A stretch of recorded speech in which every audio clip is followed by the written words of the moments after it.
السلام علیکم۔ ماہر اردو میں آپ سب کو خوش آمدید۔ آج کا ہمارا موضوع ہے سفر نامہ۔ سفر نامہ لکھنے کے لیے کچھ باتوں کو مد نظر رکھنا بہت ضروری ہے۔ سفر نامہ لکھنے کے لیے چیزوں کو یکجا کر کے لکھا جاتا ہے۔ پہلا، اس میں تاریخ بیان کی جاتی ہے۔ دوسرا، اس میں جغرافیہ بیان کیا جاتا ہے۔ تیسرا، اس میں ادب اور تناظر کو مد نظر رکھا جاتا ہے۔ چوتھا، مکالمے پر بھرپور توجہ دی جاتی ہے۔ پانچواں، منظر نگاری کو بڑے خوبصورت انداز میں بیان کیا جاتا ہے۔ سب سے آخری، کردار سازی بھی کی جاتی ہے۔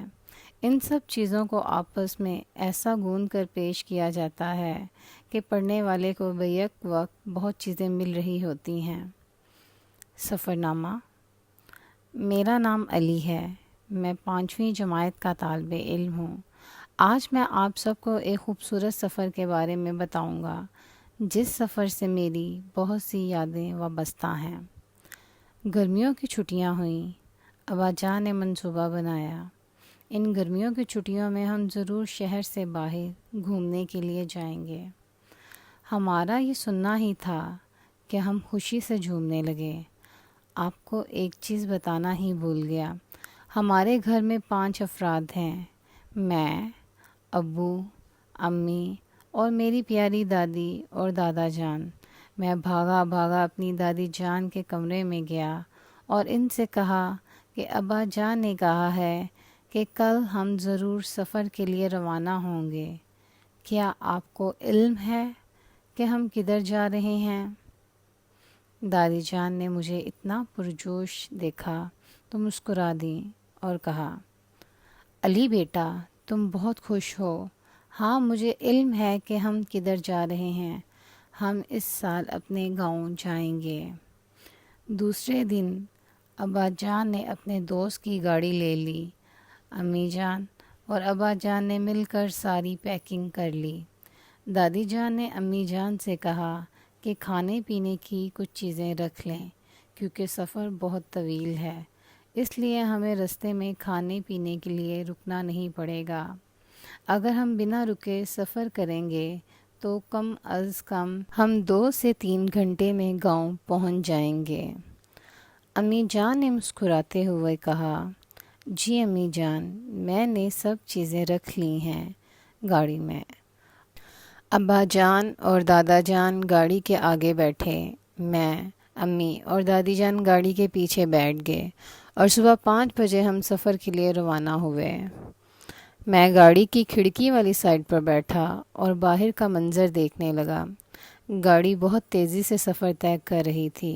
دکانیں، درخت اور ارد گرد کے لوگ ایسے نظر آ رہے تھے جیسے ہر چیز پیچھے بھاگ رہی ہو۔ مجھے یہ سب بہت اچھا لگ رہا تھا۔ ایک جگہ پر جا کر ہماری گاڑی کا ٹائر پنکچر ہو گیا۔ دادا جان نے ہم سب کو کہا کہ ہم گاڑی سے باہر نکل آئیں۔ پھر دادا جان اور ابا جان نے مل کر گاڑی کا ٹائر تبدیل کیا۔ اس دوران ہم نے سامنے ایک دکان دیکھی، وہاں سے بوتلیں لے کر پیں۔ 15 منٹ کے بعد ہم دوبارہ سے گاڑی کا سفر کر رہے تھے کہ رستے میں مجھے نیند آ گئی۔ میں دادی جان کی گود میں لیٹ گیا۔ گاڑی کے جھٹکے سے رکنے کی وجہ سے میری آنکھ کھل گئی۔ میں نے دیکھا کہ ہم گاؤں کے اندر آ گئے ہیں اور امی جان گاڑی میں سے چیزیں نکال رہی ہیں۔ ہم اپنے چاچو کے گھر آئے تھے۔ میرے چاچو اور چاچی ہمیں دیکھ کر بہت خوش ہوئے۔ میری چچی نے ہمارے لیے آلو گوشت اور چاول بنا رکھے تھے اور ساتھ سلاد بنایا ہوا تھا۔ ہم سب نے مل کر کھانا کھایا۔ میری امی جان اور چاچی جان آپس میں باتیں کرنے لگ پڑیں، جبکہ دادی جان کمرے میں جا کر سو گئیں۔ میں، چاچا جان، دادا جان اور ابو جان کے ساتھ ہم لوگ باہر کھیتوں میں آ گئے۔ یہاں آ کر میں نے دیکھا کہ ارد گرد بڑے ہی پیارے کھیت اور باغ لگے تھے۔ لوگ کھیتوں میں ہل چلا رہے تھے۔ چاچا جان ہمیں ایک باغ میں لے گئے، وہاں بہت ہی سارے پھل لگے ہوئے تھے۔ میں نے درخت پر چڑھ کر مالٹے توڑے۔ میں نے اپنی زندگی میں پہلی بار درخت پر مالٹے لگے ہوئے دیکھے تھے۔ مجھے یہ سب منظر بہت اچھا لگ رہا تھا۔ پھر شام ہونا شروع ہوئی تو دادا جان نے کہا کہ اب گھر چلنا چاہیے۔ ہم لوگ گھر واپس آ گئے۔ گھر آ کر دادا جان، چاچا جان اور ابا جان نے چائے پی، جب کہ میں تھکاوٹ محسوس کرتے ہوئے امی جان کے کمرے میں جا کر سو گیا۔ صبح جب میں اٹھا تو دیکھا کہ سب لوگ ناشتے پر انتظار کر رہے تھے۔ چچی جان نے بڑے ہی خوبصورت پراٹھے بنائے تھے، ساتھ میں ساگ تھا اور ہم نے لسی بھی پی۔ مجھے یہ سب کچھ بہت اچھا لگ رہا تھا۔ پھر میں اپنے چاچا جان کے ساتھ گاؤں کی سیر کے لیے چلا گیا۔ آج انہوں نے مجھے تانگے کی سیر کروائی۔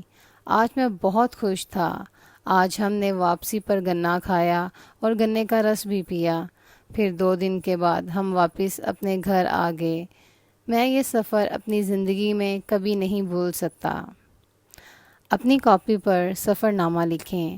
آپ نے جس جگہ یا شہر کا سفر کیا ہے اس کے بارے میں بیان کریں۔ شکریہ۔